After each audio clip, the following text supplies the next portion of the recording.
Asenso tayo, Asenso Pinoy. Home ownership in the Philippines works because the monthly rental is almost equal to the monthly amortization.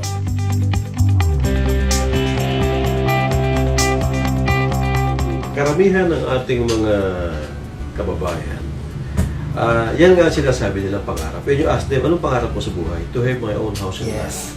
Pero many of them are afraid to go into this because ang alam nila mahal and they don't know how to get into it, how to secure the necessary financing, sama sila mag-loans, and how do you assist them? Maybe 20 or 30 years ago, it wasn't that easy to buy a house. Unang-una, dun sa supply side. Wala ho masyadong low-cost housing. Ngayon ho, mas madami na.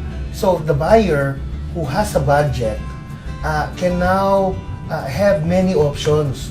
Where to live, what kind of house to buy, whether it's house and lot or condominium. At lahat ho sila nasa affordable housing category. The rental rate is almost the same as a monthly amortization rate. Dala na ho ito ng Pag-ibig Fund na napakaganda ho ang kanilang interest rate at saka pinakamahaba ho yung long term. So pag bata ho tayo, pwede tayo humiram hanggang 30 years. Merong mga bangko dyan na mas mababa pa ang interest rate na binibigay. So ang role ho namin is to make sure that we have a good house that is solid, that has value for money, at ipinapackage ho namin yung loan niya para mapunta sa Pag-ibig o kaya mapunta rin sa bangko. So, developers, not just me, we have that capability. We're a one-stop shop. In the next few years, how do you see the future Ako sa negosyo nito? The most important component of housing is not engineering or construction. Bakit kamo? Kasi yung mga bahay simple lang. You don't need to be an engineering genius to build a simple house made of very available materials.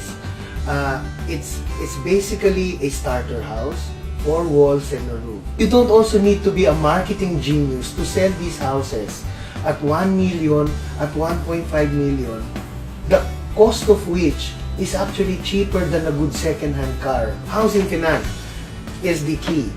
And I can see that housing finance is now becoming more and more accessible to ordinary working-class Filipinos. Alam niyo bang napakabilis gumawa ng bahay ang 8990 Holdings?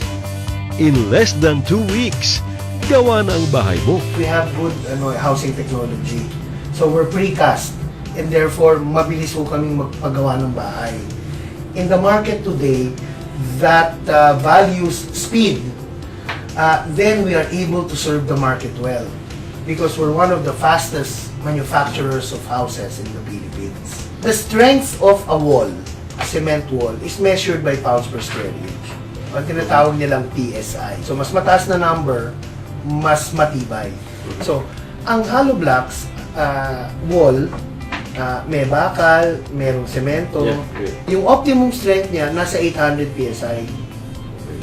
Ang aming wall, kasi precast siya, unang-unang mabigat siya 4 to 6 tons.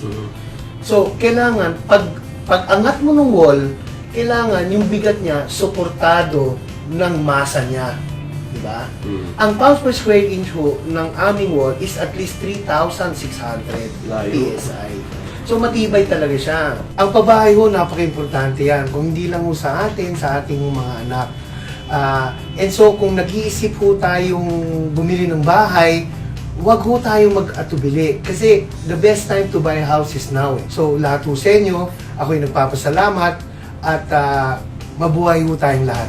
8990 Holdings Incorporated, committed to its core value and belief that mass housing is not about houses, it's about people.